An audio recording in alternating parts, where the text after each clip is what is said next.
Hey, we're live, guys. We're live. I'm Jeff with eBay Addicts, and today this is my special guest, Dan Medors from the Wholesale Formula. How are you doing today, Dan? Hey, brother, doing great. Thanks for having me on today, man. Yeah. So if you guys don't know Dan, he's actually from the home state where I'm from Kentucky. Go ahead and introduce yourself. Tell everybody who you are and what you do. I'll put you on full screen. Yeah, absolutely. I'm Dan Mentors. I've been I sell products online. Like it was awesome when Joff reached out to me here to talk to his audience because I got a lot in common with you guys. And it was funny backstage before we popped on here. I was just talking to him about it, and you sit down sometimes and you realize I was with my daughters and we were opening Valentine's Day presents, and I was thinking about, man, I'm going to turn 38 years old this year, and then I look back and it's like I've been selling stuff online since I was 15. Looking back, it's just like, wow, that is, I've been selling things more than half my life, and honestly, I meet up with the bug about selling stuff online. So I'll give you kind of like the brief version of my story and how I got started with it. But yeah, it's just a super passion for me, and I'm honored to be speaking to you guys. So I got, as far as getting started, I actually got started in high school. I was trading a game, trading cards called Magic the Gathering cards. And, I'm a dorky gamer kid, and that's how I paid my way through college is buying and selling Magic cards selling them on eBay. I had an eBay store, and then eventually, turned that into a video game store and kind of grew it from there and was doing quite well. But eBay there's a ton that goes on in eBay, shipping orders, answering questions, all that stuff. And, it wasn't something like I felt like I could dedicate my full time to. After I graduated college, I started at at a company that sold products online as well. They say it's actually fun. I'm great friends with those guys, now. And, but the company's called trollandtoad.com. They sell, Magic cards, Pokemon cards, those kinds of things online. And that was I guess that was in 2005 or 2006. I guess it's in 2006. Started with them, and I graduated pre-law, and I was going to be a lawyer when I grew up, but I started working there and just really, really loved it. Like, I was truly fascinated. Like, I had the experience from eBay, but the ability to reach and connect with customers from around the world was just incredible. And we experienced a lot of growth there. Like, over the next 5 years, we went from about a $1.8 million a year sales company to over $25 million a year in sales. And the company just grew massively in that direction. But in late 2011, it was, whenever things changed like that, it was kind of like went from a family company to, shooting up. It had changed a lot for me, like in terms of how it was, the touch with management and stuff like that. And ultimately, like I got let go at the end of 2011, and it was like that. It was crushing, but I'd started selling on Amazon, and I remember how I found out about Amazon in 2011. That was in July. I found out about Amazon, and I was walking through the building at work, and I saw one of the folks, one of the guys that worked there. He was in there processing products, and I was like, "Hey man, what are you doing?" He like, shipping stuff. Are you shipping like eBay orders or something? Because like at the time, honestly, I had no idea that you could even sell products on Amazon. And he was like, "No, I'm shipping stuff to Amazon." And I was like, "The bookstore place?" And he was like, "Yeah." And I was like, "Oh, that's super cool, man." And this guy was the CFO of the company at the time. And we all had hobbies. Like, we're all just grinders and hustlers by nature. Like, I think you have to be to kind of be in that business. And so whenever over the next like 2 or 3 weeks, like, he came in and he gave his notice, and I was like, "Whoa, man! Like, what's going on?" Because this guy had a great job. Like, he made 6 figures plus, and he was like, "Honestly, I'm just making more money sitting at home selling stuff on eBay or selling stuff on Amazon." And I was like, "Oh my goodness! Like, how are you getting all this stuff?" And he showed me something, what they call retail arbitrage. Like, we went out to a Walmart, we scanned some items using an app. And it's like, whoa, like, people really pay these prices. Like, these are standard retail items. Like my eBay years had been, just selling used and collectible and kind of stuff like that. Like I sold a lot of NES games. I sold a lot of SNES games and stuff like that. But I didn't sell new products. So whenever he showed me that, it was like just fascinating. And I decided I was going to give it a shot. Like, so I went out to a Walmart, and I remember like the first product I bought, it was really cool. It was a Shu Todoroki, the Disney cars, the little tiny Disney cars. At the time, I don't know what those things are now. Like, it seems like prices on stuff just continue to get crazier every day. But those things were like $2.87, and they were selling for $15 on Amazon. So you brought back like, the app said you would make like, Amazon would pay you $10 and something. And I was like, whoa, like, $2.87 into $10. And it had a good sales rank, which at the time I just knew my qualifier for a good sales rank was anything less than 30,000 in toys and games seems like it's solid. That's that, So that was the information. So I bought all the Shu Todorokis they had, which was like probably 15 or 20, and shipped those things to Amazon, and they sold literally in the first day. And after that, it was like, it was like my eBay bug again, except I didn't have to deal with as many orders, and I could kind of do it on the side while I had my job. So like after work, man, I was out there shopping, like just picking up stuff. If I, on the weekends, I was picking up stuff and, and then shipping it to Amazon, getting it to Amazon however I could, and did really good. Like, there's a whole lot of traffic in it. And honestly, if you find the right products, you can sell a good amount of stuff there. Like in December of 2011, and that's when I lost my job. We did $50,000 in sales, like, which was just crazy. Like we started with a $600 credit card, and it wasn't like I was like, it wasn't that I was like poor or something like that. I didn't have a lot of money, but I just didn't have any credit. Like I was, I'd never used a credit card. It was funny. Like my mom, she had been kind of ravaged by credit cards, and I was always like super scared of them. So I didn't have a lot of money to spend on products when we got started, but just kind of scaling that into $50,000 in sales was amazing. And I couldn't be more excited, honestly, about Amazon at the time. And then, I got fired, and it was like terrifying. Like it was that minute of, like, oh, what am I going to do kind of thing. And all right, sorry, Dan. I just wanted to get our viewers caught up. So Dan started off selling on eBay, going through college, right? And you were selling items on eBay. You were doing well with that. And then after you got out of college, you were working a regular 9-to-5 job. And one of your coworkers, you said, was making $100,000 a year at his job, and he went to go put his notice in at his job.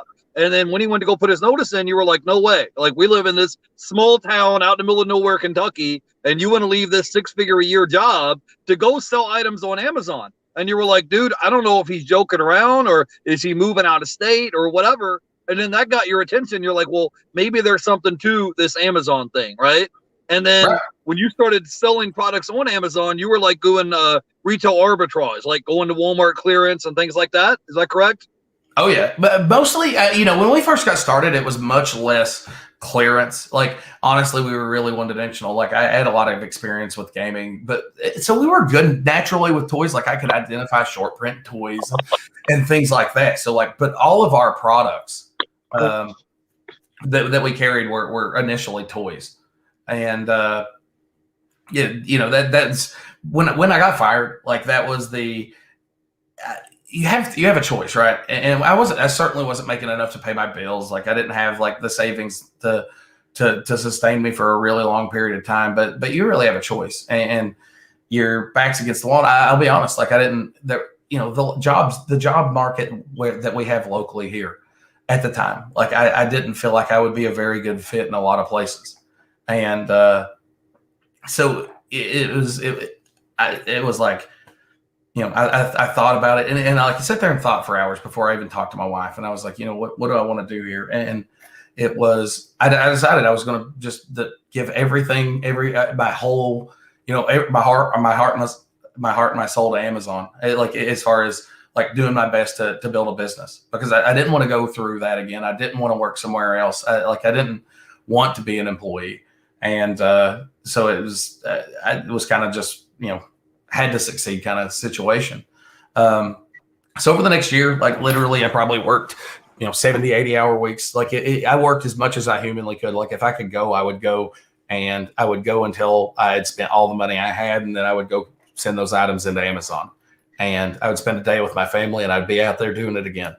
Like, and we did great. Like, honestly, like I think it's one of those situations where if you work hard enough, like I don't care how you're selling products or really what line of business you're in.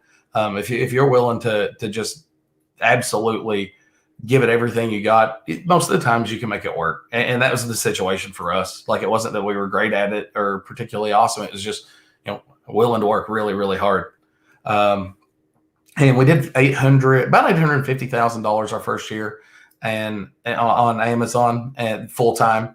And that was a great margins too. Like, that's the other thing, when you're buying retail arbitrage and your stuff like that. I don't know if the margins are still as good as they used to be, but then they were amazing.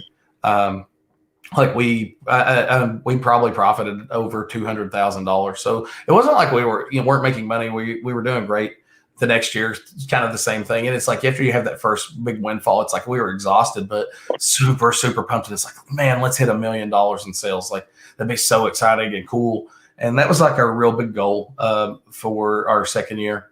And we fell short. Like, I think we landed at like 940 or something, but it was, I literally couldn't have spent another minute on it. And that was the year where we were like, gosh almighty, like, we have to, I don't think I can sustain it. Like, I don't think I can go and go and go. Beyond that, just not being able to spend time with your family. It's like, owning a business is really cool. Like, the fact that, nobody could fire me again was amazing.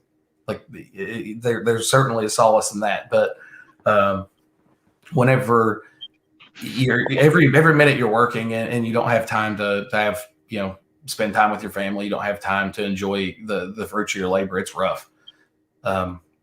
So we started experimenting around with different models, like different things to kind of supplement our income. Our first idea was if we created a retail store that, the retail store would have sales all year long, and that would kind of supplement it and make it, in quarter four, there was no way I wasn't going to go shopping. Like, my nose was itching like crazy. But there was no way I wasn't going to just go out there and bust my butt in quarter four. But like, I didn't want to just have to do it all year long. So that was the idea with the store. The store is a pretty bad idea. Like, we live in a really small town, and it was a specialty toy store in a pretty poor area. So like, it didn't work out. We ultimately were able to we sold the store and kind of just got out of it, break even style. And then we started a website. Like, we were selling it at the time. We'd seen a real big trend about My Little Pony products. And we had been selling, a lot of the little figures that were like $5 and $6 in stores when you could find them for like $45 on Amazon. It's like, what in the world? And I saw a documentary around that time where it was like about the bronies, the dudes, like 30-year-old guys that are, go to the pony conventions and just collect the products and stuff like that. And I was like, wow, maybe that's who's buying this stuff. So we decided we were going to make a My Little Pony dedicated retail website. Well, we didn't really know how to send traffic to it. So in retrospect, it was just a terrible idea. We ultimately sold the website and all the product we accumulated, and just kind of banging our heads against the wall. We tried private label, which I don't know if a lot of people know what that is, but that's like kind of taking an existing product and putting your label, creating a more generic version and changing your label or changing the product a little bit in some way to make it slightly better and sticking your own label on it. We actually had a pretty successful first product. Like, we did about $250,000 in sales on that thing in about 3 months. It was really, really good. But we hadn't been building, that's the thing. A lot of the times when you're, when you're selling 5 units of something or 6 units of something, you're not necessarily like developing the marketing skills to like consistently send traffic. And we didn't have it. So like, when competition showed up, we got crushed.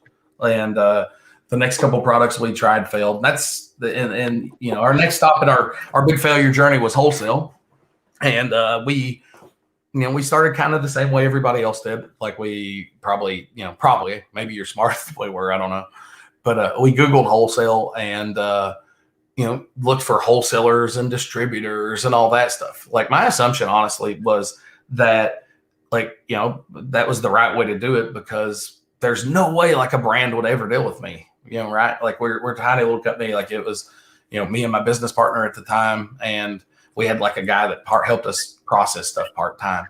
And, there's no way a brand's going to work with me. So like this seemed like the logical route to go. We went to a trade show, and that was like, it's funny because, I talk to people on these Zooms all the time, but honestly, like I'm a pretty private dude. Like I don't get out and I like talking to a crowd. I don't like talking to strangers. Like, if you ever see me out, if you don't approach me, I'm probably not going to talk to you. Like, it's just who I am. I'm a quiet person. So like the trade show environment wasn't great for us. Right. Go ahead, Dan. I just want to catch the people in the chat. Could you just give me a second? Let me say hi to the people. Yeah.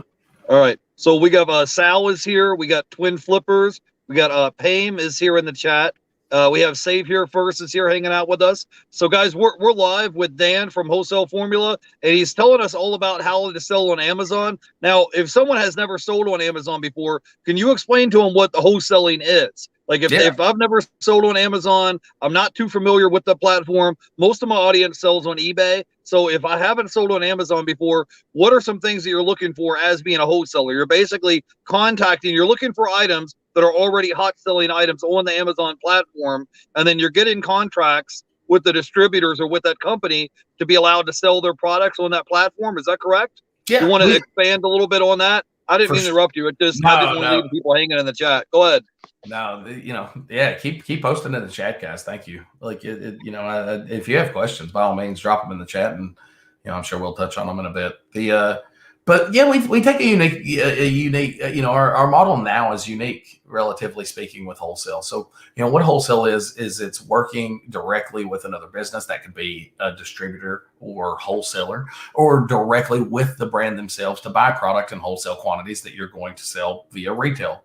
That could be through Amazon, eBay, or your own website or a brick and mortar store. So it's like, wholesale is literally the most, probably the oldest model of commerce in existence. You take something, and somebody buys something in bulk and then sells it retail. So, when we got started, it was literally like, what I'd mentioned, looking at Google, and then we had attended a trade show, and the trade show was tough. Like, we felt like ducks out of water kind of situation. And, I remember we'd walked around the whole thing, the whole time, like 2 or 3 days, and feet were just about to fall off. Like it's, I don't know if anybody's ever been to ASD, but that hall is incredibly massive. And we hadn't bought anything yet, and we'd spent probably $2,000 or $3,000 between plane tickets and hotels and food and like all the stuff to be there. And you start to feel like, man, I have to do something. Like, it doesn't make sense to, like, you can't just come here and not buy anything. Like, what are you doing, man?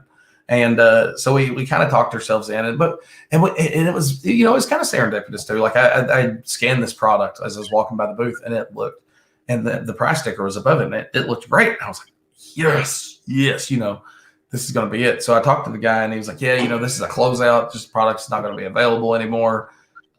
We have like 2,000 units left. And I was like, terrible idea. This is a terrible idea. Like I bought all the units, and the product looked great at the time. But this was a lot of my capital, it probably 70% of my capital, but the return was going to be amazing. Like I was super pumped. And this is one of those things, like, you don't know the questions sometimes to ask before, when you get involved in something. And this was one of those situations. Like I should have been asking other questions, and I really kind of just got caught with my pants down here. By the time we got home, I was keeping track of the product because we'd spent so much money on it, and people, competition started showing up like crazy. Like, one seller, 2 sellers, 3 sellers, just showing up, price going down. And like, I was like, I didn't have any hair. I would have pulled it out this by oh my gosh. Like by the time it showed up, it wasn't even profitable anymore. Like, we were just losing money, and there was enough competition that it was going to take forever to sell through the inventory. And I legitimately thought, like, well, this is it. Our goose is cooked. Like, we're going to be out of business. And I got pretty creative, like, and I think that's kind of the hallmark of an entrepreneur. And if you guys are currently, business owners, you've probably experienced this. And if you're going to be a business owner, it'll come up. You just have to, when problems happen, you have to be crafty about coming up with solutions. So I called I just called a host of distributors and wholesalers and liquidators, and I turned my big giant. Ultimately, what I was trying to do is trade them my product, and what I did is I turned my big giant pile of crap, because it was crap now, into 20 smaller piles of crap, and that was my. It's easier to sell a smaller pile of stuff than it is a big pile of stuff. So that was how we were able to stay in business, but it opened our eyes to the fact that this wasn't the right model for us. So I remember it was like, sitting down at my desk, I was thinking, like, why can't I just start with a good product? Like, why did I have to go on this like crazy adventure, going through these catalogs, running up and down the halls of a trade show and doing all this stuff to find maybe a good product? Like, why can't I just have a product? So I found this product on Amazon, and I started looked at it, and I was like, you know what, I'm just going to call the manufacturer and say, where do I buy this thing? And so I called them, and I was like, yeah, I have a retail business. I'd love to work with you guys. Like, could you tell me, what distributors I could buy from?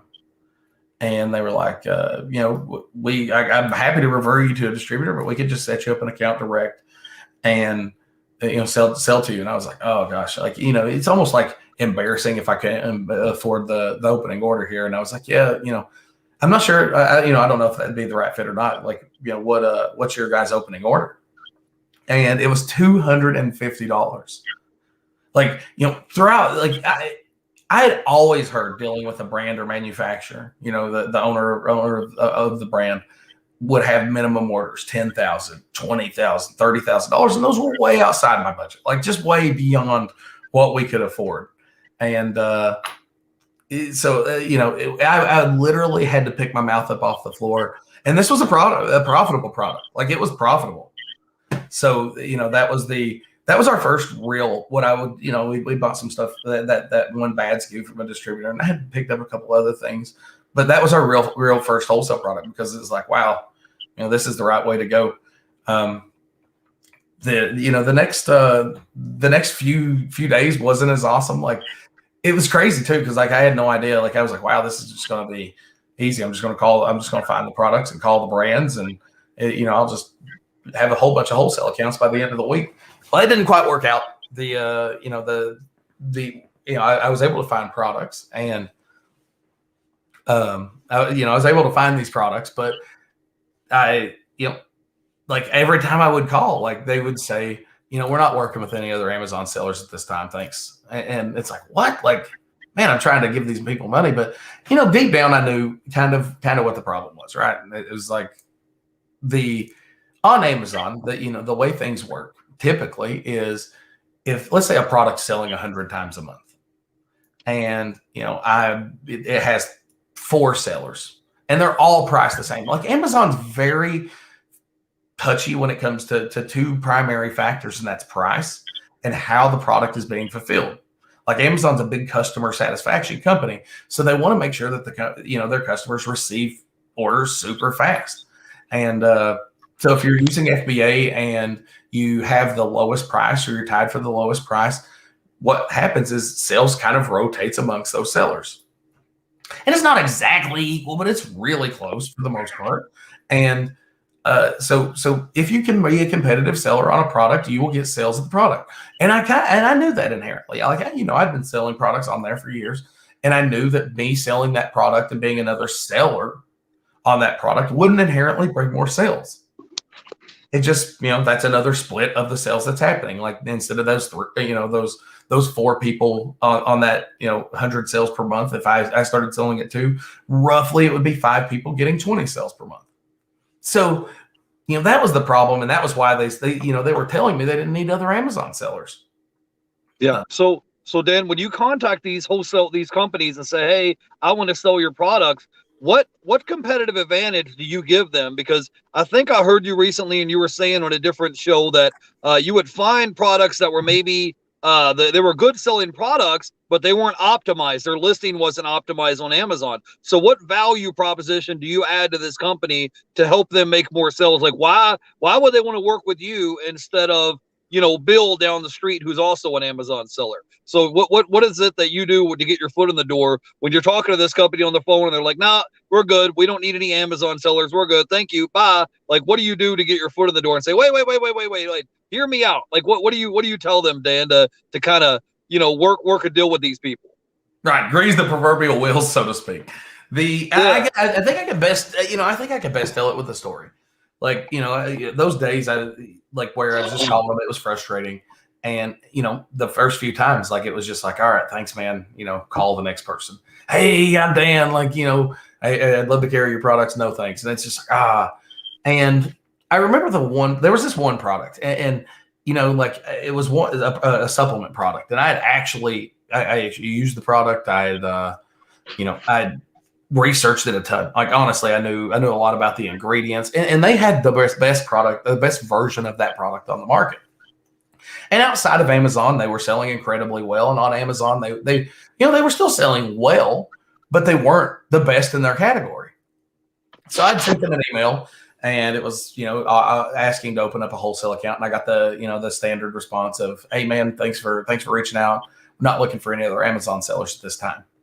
And I called him. I decided I was going to call because, like, I knew I could help this company. And whether, honestly, I actually liked the product and appreciated the product enough, as crazy as this sounds, that whether they really just wanted to work with me at the time or not, I was happy to help if I could.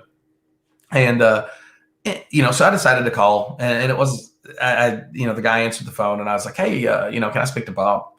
And he was like, yeah, Bob, speaking. And I told him, hey man, I'd sent you an email last week about carrying your guys' products on Amazon, and you sent back that you weren't really looking for any other Amazon sellers. And he, I remember it vividly, man. He was like I could hear him just sigh through the phone, and he was like, yeah, man, I was serious, I guess. Hey, we're not really looking for any other Amazon sellers. And I was like, no, I get it, man. I'm sure you answer that email a lot. I'm sure, people are calling and bugging you a whole bunch. And I was like, if you have 5 minutes, I would love to talk to you. I'm actually a huge fan of your guys' products. I've been using it for a couple of years now and really love it. And I started talking to him, and this is a real pro tip. If you want to get somebody interested, you need to talk about them, not you. I started talking to him about the product, and it was, this is what I really think about. I love that you guys don't use these particular ingredients. And what that did is it let him know, hey, this guy really does know, he has done some level of research to understand my product. And I was like, whether you work with us or not, honestly, I'm just tickled pink to be able to take you on there and show you how you can sell your products better. And he's like, all right, sweet, man. Yeah, I'm happy to. And part of that is, they don't want to hurt a fan's feelings. He doesn't want to be like, no, so it's easier if you're, I'm not a great sales guy, but if I start talking to somebody, I'm a decent conversationalist. So it was just that I got him to get to that page, and to him, when the page opens, as he was typing it in, he said, honestly, we get these responses, these messages all the time. And, the thing is we work with two of the biggest sellers on Amazon. Both of these companies were third-party sellers that do over $100 million a year. And he was like, I just don't understand what anybody else could offer us that these guys don't already do or can't do or what have you. And I was like, no, I get it. Those companies have tons and tons of resources. And, but there's just some things I'd love to show you here. And he's like, yeah, absolutely, man. So he gets to his product page, and, he has no idea what he's looking at. But it's, just a 4-word title, 5-word title, 1 picture, and 3-word description, 120 count. And he's like, yeah, I got it up. Yeah, here it is. And I was like, hey man, can you bring up in another tab this other company? I was like, you know who they are, right?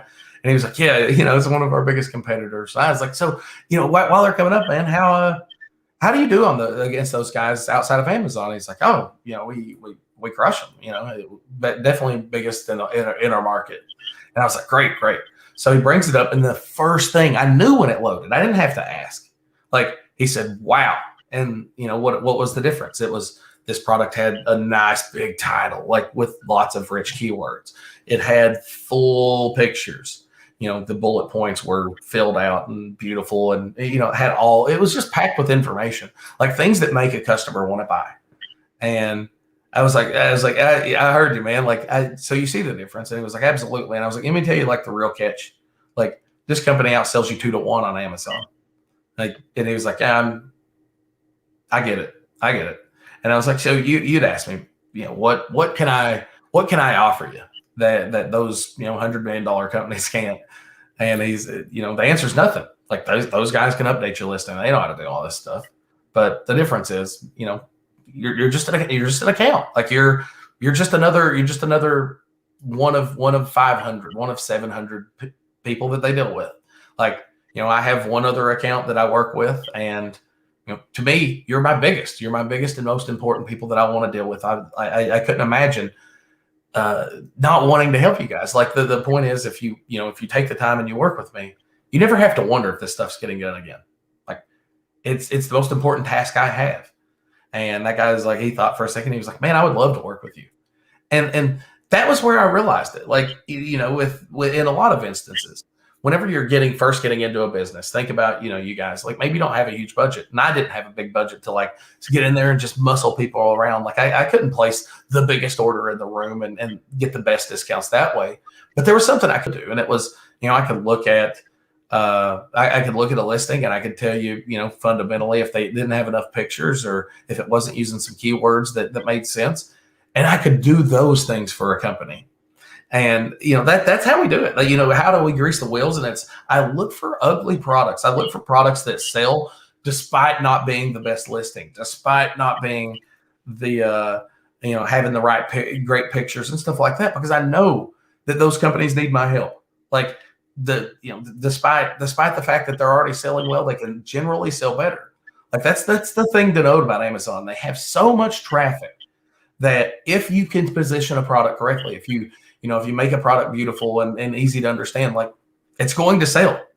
So that's my value proposition effectively to brands is I'm not the biggest guy. I don't have the most resources. But I can, and I will. If you want to work with me, I'll help you. I'll help you to the best of my ability to help your product sell better. And I think honestly, that's something everybody who's kind of willing to put that time in could offer people. Yeah, and Dan, when you were talking, I was thinking it's almost like someone in real estate and they're looking for a fixer-upper house that they can fix. You're looking for an Amazon listing that's a fixer-upper listing where you're like, hey, this listing has some potential. If I can just remodel the kitchen, remodel the bathroom, so to speak, with their listing, I could be able to turn this around and turn this listing into a profitable prospect. Now, when you get into a contract with these people on Amazon, let's say it's a 2 or 3 year contract, what is involved in this contract? What all does this contract entail? And do you have the exclusive rights to sell with that company on Amazon, or do they have other wholesalers that they sell to as well? Go ahead. I'll put you back on full screen. Oh, sure. No, it's funny. I've never thought about the house analogy, but it's actually perfect. Because, for us, it really is like, think about a house flipper. They're not looking for the prettiest house on the block. Like, they want something that they can put their work into and see it grow. So that's a great analogy. Now, what was your question? I was concentrating on your analogy there. That was great. Sorry. Yeah, my question is that what is involved? Let's say you get a wholesale contract with somebody, and there's like, are you an exclusive to that company? Can they? Does that mean like, are you the only wholesaler that's allowed to sell that product on Amazon? Can other companies sell it as well? And what's all in this contract that this company signed to do business with you? And can you explain and elaborate a little bit about how the whole process works? Because most of my viewers just sell on eBay. So when you're talking about eBay and Amazon, it's like comparing apples to oranges. It doesn't. I mean, there's some similarities, but there's a whole lot of differences. So go ahead and explain that process, Dan. Gotcha. Yeah. As far as like whenever we approach a brand, like our first interaction and effectively introduction is not being an exclusive seller. Like typically I come on as one of several sellers. Like, if let's imagine that right now a brand is working with 4 people. What I want to do is I want to become the fifth person on that listing, but I want to become the best person on that listing, right? So an example would be I would talk to them about some of the changes or some of the things I would be able to help them with, and be like, if you work with me, because brands are still reticent to work with people. Like, even if I want to help them, they get told that a lot. Like there's an element of needs to see proof, right? Like, so a lot of the times what we're doing is it's like, if you want to work with me here, I would love to help you. So, and if I don't do what I say I'm going to do, just never sell to me again. So, we'll like that listing where there's 4 people selling it. I come on as the 5th person. I tell them the things that I'm going to do. And be like, hey, thanks. Excited to really get started here. Do you guys have pictures or that we could update your listing with? And, it's crazy. Like, you'll see these products on Amazon with one bad picture. And these companies have massive portfolios of pictures and lifestyle pictures and stuff just waiting to be used. So, they'll be like, yeah, here you go, man. And we get those updated, and it's like, hey, check this out, see how it looks, kind of thing, just to follow up and make sure that they know it was us, right? And then it's like, here's where we're set, here's the sales currently for this product. And as we see that sales rank start to drop because more people are buying the product, like, it's just follow back up, right? And I win exclusives. Like, over time, that's how we get them. Like, we win exclusives. So, you mentioned about a contract, like, that initially my job is to be the most helpful guy on the listing and become really valuable and develop that partnership. So, let's think about to the point where, we've done a great job for them. So at some points there we'll be like, hey, we can do these other things, and we would love to work with you on them if we could be the exclusive seller. And, a good amount of the time they're like, yeah, that sounds great. And that's whenever we're able to sign one of those agreements. And those agreements are typically like, just the responsibilities, like keeping the product, that we're going to keep the product in stock, because bear in mind, like, if you're the exclusive seller of a product, and why doesn't a brand just have an exclusive seller all the time? They have to trust you.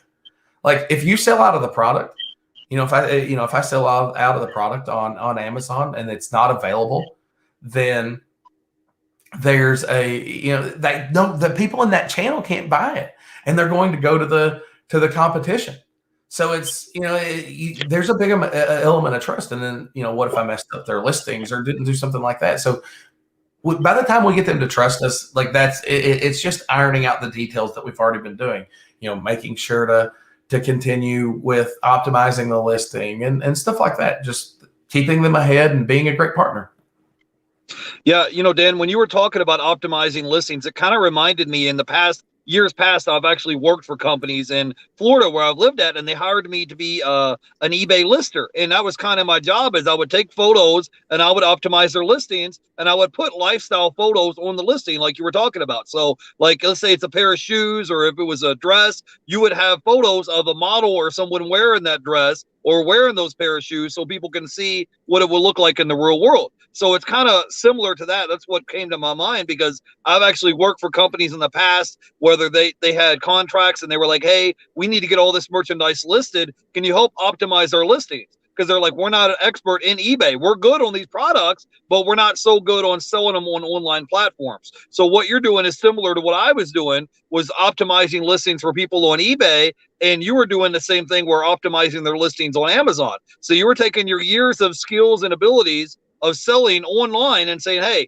these keywords aren't correct, these photos are crap, your descriptions don't look so good, and you were able to go back in and edit it. Just like we were talking about earlier with remodeling the house, you're going in with a sledgehammer and knocking all the stuff out of there, saying, we need to remodel the kitchen, we need to remodel the bathroom, we need to fix this staircase. And that's essentially what you're doing to help optimize their listings. I hope these people make more sales. Like earlier, you said this one company was outselling them by 2 to 1, and you're like, hey, I don't mean to be rude, but I can help you make more sales, I can help you make more money. And you're going in and saying, hey, just give me a chance and an opportunity to show you what I can do to help your company.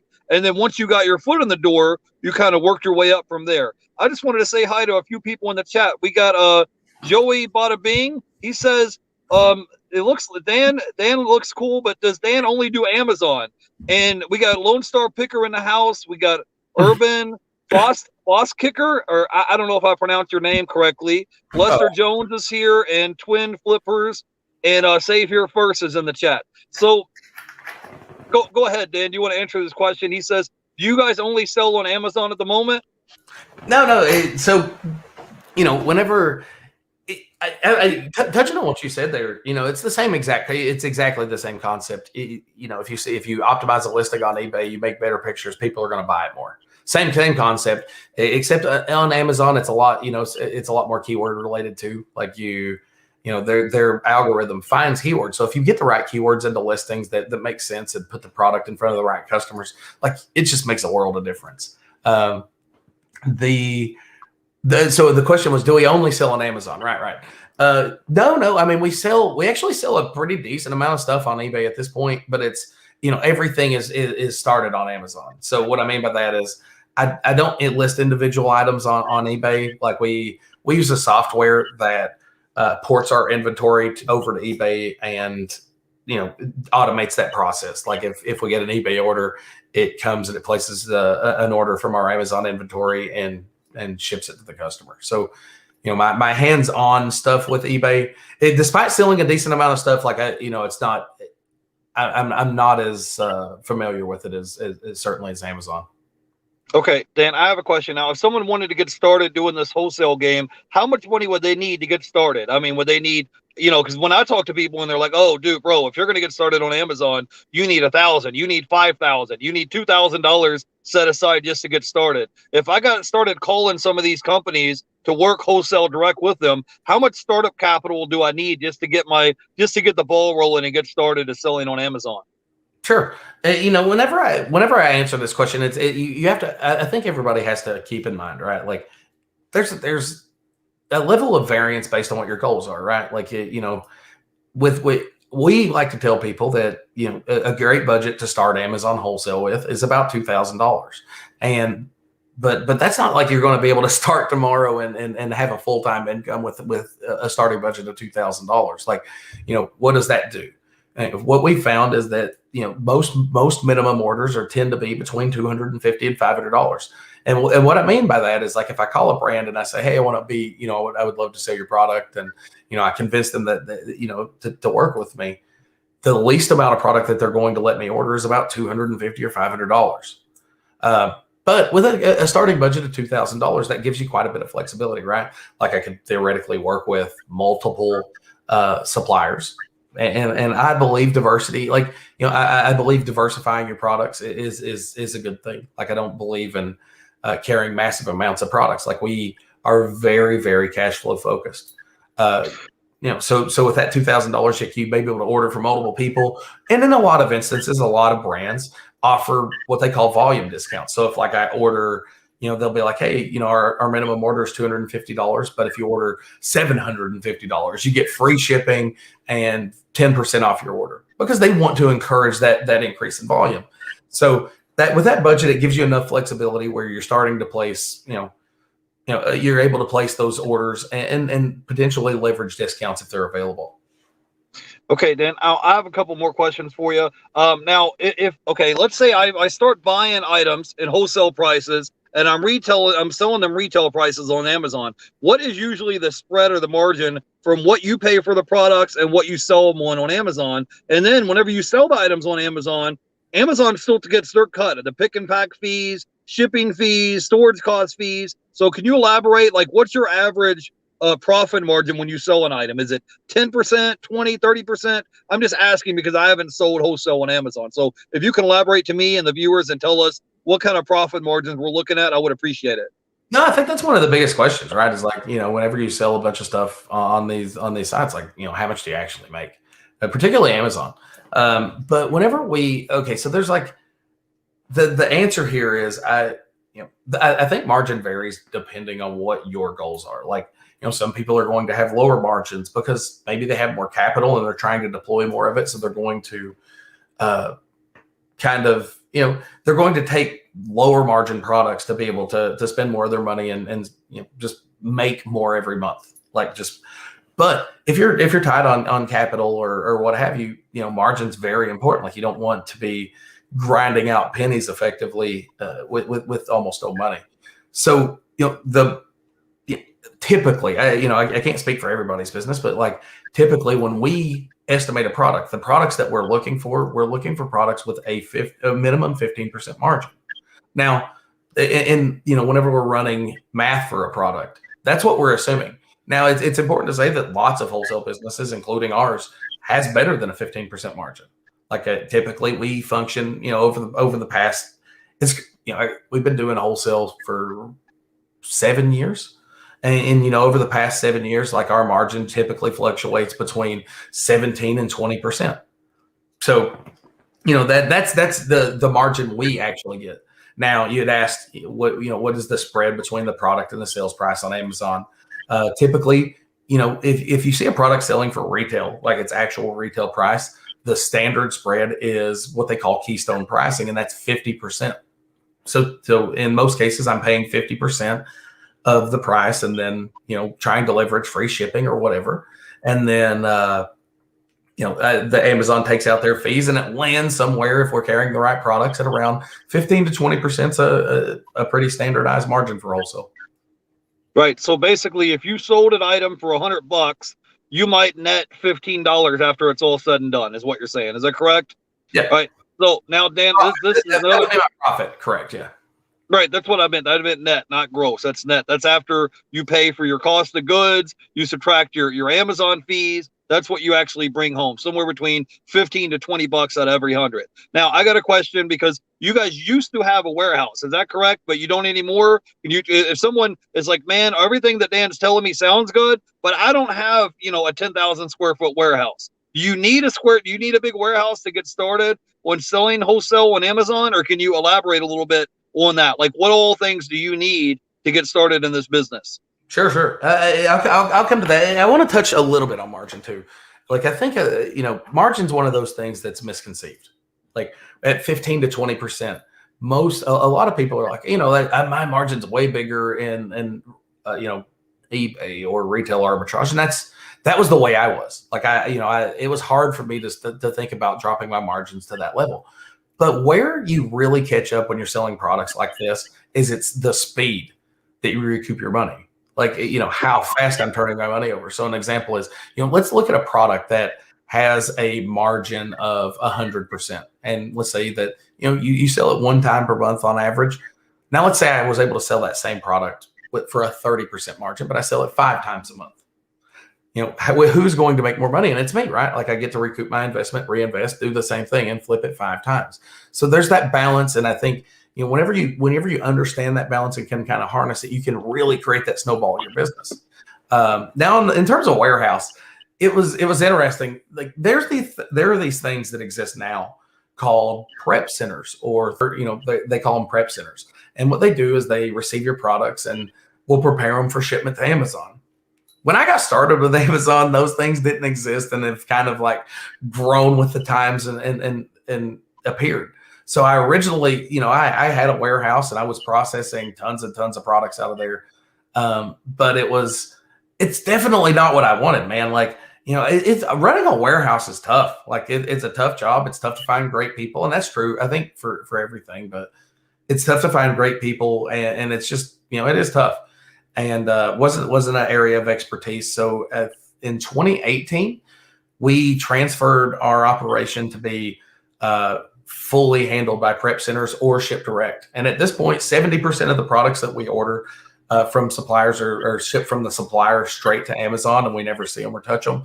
And then, that other 30-40% is sent to prep centers where they, turn them into bundles or multi-packs or what have you, and then send them to Amazon for us. So, since early 2018, man, early 2018, I've not seen a single product that I've actually sold. And okay, go ahead. But you, in the past, you used to have a warehouse. You had a lot of employees, and so and after a while, what made you switch to saying, hey, I don't need to have this big warehouse. I would do better off outsourcing this to maybe prep centers or sending direct to Amazon? Was it the fees? Did you have employees calling in sick? Like, what was the breaking point where you're like, no, I don't need a warehouse anymore? Because it costs money to send your items to these prep centers. It's not, they don't do it for, charity. I mean, it costs money to do that. So can you elaborate a little bit? I'm just curious. Sure. No, so this is, making the move to prep centers was actually really hard for us. Like, great thing about Kentucky is and this being a home state boy, rents here are super cheap. Like, cost of living here is super cheap. So, our ability to process products was, we were able to do it really cheap. But whenever you have a warehouse, like, and employees, number one, you asked about hiring. Gosh, yes, man. Like, people get sick and things like that. It throws off your production levels. Like, it's a bear to manage. Like, and then hiring people and getting the right people is really, really tough. And, if you ask, like, what was it that started, like, really pushing us in that direction? It was, number one, that we saw lots of people, starting businesses from scratch and utilizing that method. So we knew that. And a bunch of our friends who had, bigger businesses than us were based in prep centers. So I know it was possible. And I remember, like, it was just frustration of dealing with, employee issues. And I remember, it was like we had a sewer line bust under our building that was rented, and our landlord was giving us grief at the time. Like, it was rough. And I was like, man, like, we should really just check out the prep center thing. And the cost because I was able to negotiate a little bit, and the cost for us was about 3 times higher to process an individual product than we were paying our employees. And so we sent the first, there were some lines that made sense, and I was, like, really trying to, like, divert some stress away from our system. And, like, I sent some business there, and everything went really well. And I was like, hell, man, like, if we just change the products we buy and made this part of the margin we expect, we wouldn't have to do any of this. So we, within the next couple of months, like, I just stopped carrying some amount of products that didn't make sense financially, and doubled down on the ones that did. And what's the crazy part? So, like, I started paying more for my processing, right? Like, I start paying more, my margins and profits went up drastically. Like, because you're probably spending less time handling the products, and spending less time prepping all the products, and spending more time in the office getting contracts. Is that correct? Exactly, man. Exactly. No, that's, and it's not something you tangibly count when you're thinking about, like, the cost of a prep center. But holy goodness, like, we were able to dive deeper with our brands, get things done faster, get them more sales, be on the phone more, and just be better at the things we were actually good at. And more often than not, like, as a business owner, and I found this, and whether you're selling on Amazon, eBay, or however you guys are selling out there, like, what I have found is that focusing on the things that you're good at will pay you far more than trying to become competent at stuff you should be outsourcing. Like, it made such a big difference. And honestly, it was a big lifestyle difference. Like, instead of having to go to our warehouse every day and grind, like, we got an office where, we had an office downtown. And this is crazy. Like, since COVID happened, like, in March, we actually closed our office and have gone completely distributed. So, like, this is my office in my house. Like, Dylan and all of our employees work at their house. We actually have employees, like, across the U.S. at this point. Like, we have in several different states. So it's the freedom that it creates by not having a physical location is pretty amazing. Like, there's some coordination that you have to get used to and stuff like that. But if your goal, maybe is to own some kind of lifestyle business or something like that, like, where you can travel and have more freedom, I would tell people, man, set it up from the start. Like, don't go the route I went and try to retrofit, because it's harder. Like, I had to sell off all the equipment I had bought. I had to, like, deal with all those things. But if you start it from the beginning, like, prep centers and shipping direct to Amazon is the way to go, man. All right, Dan. So tell everybody this about your workshop. You guys have a workshop coming up next week. Before I even booked you for the show, I already registered for the class. It's a 3-day class. I think it's Wednesday, Thursday, Friday. I think it's the 17th through the 19th. Tell everybody if they want to learn more information, what all is it that you guys are going to talk about in your 3-day workshop? It's a free class. It's free to register and enter. Tell us about what we're going to learn about at this workshop. Sure, sure. No, this is our, and this one's different than most. Like I'm sure people have seen like webinars and the live webinars. Ours is legit live, like no bull crap. Like where it's going to be from the 17th to the 19th from 5 to 8 p.m. EST. It's going to be me and Dylan, and we're going to be sitting there going through our entire business model, like the fundamentals. Like I've kind of overviewed how what our business model is and how it works here. And hopefully it caught some people's interest, but we're going to be diving really deep, going over our model, the fundamentals of how and why it works. And then, we're going to actually show and then source live, work with you guys, like the people who attend it, to show you how we find products and how we find profitable products. And it's going to be way easier than you actually think. Like it'll blow your mind at how easy it is to find awesome, potential profitable products on Amazon. And then we're going to show you the strategies that we use to develop relationships with those brands. So it's like, if you guys are interested, I mean, and I know eBay hustlers because that's my career, that's who I am. Like that's how I grew up was being a hustler. Like, if you're out there and you're grinding and or enjoy selling stuff online, like I would say, check this out. Like it's a great model. And it's one of those models that's built around processes and procedures that you can scale and grow into a real business that, doesn't control your time. Okay, awesome. Yeah. So what all? So the workshop is going to be 3 days. So what all is it that you guys are going to talk about in these 3 days? Is it like Wednesday, Thursday, Friday? You guys have different topics, and people can ask questions if they want to enter into the class. Is that correct? Yeah, 100%. No, it's exactly what I said there. Going through the model and showing how to find products and how to develop relationships, and it's going to be a really cool situation. Like we're going to have a lot of interaction. We're going to give out the old dirty word homework, like actually for the event to make sure that people understand the concepts. And what is the homework? It's go find products using these methods and bring them back to class the next day.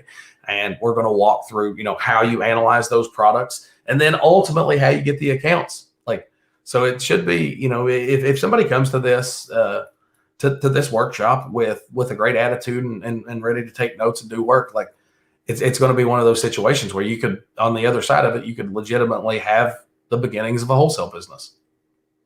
Yeah.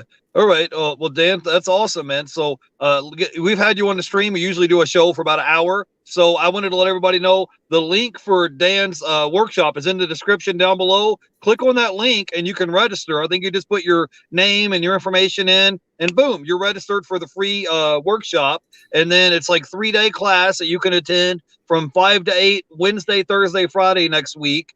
And so tell us your closing thoughts if someone was interested on this workshop, or if I've had no experience selling on Amazon, can you give me a little bit of information about this workshop before we let you go? We only got a few more minutes.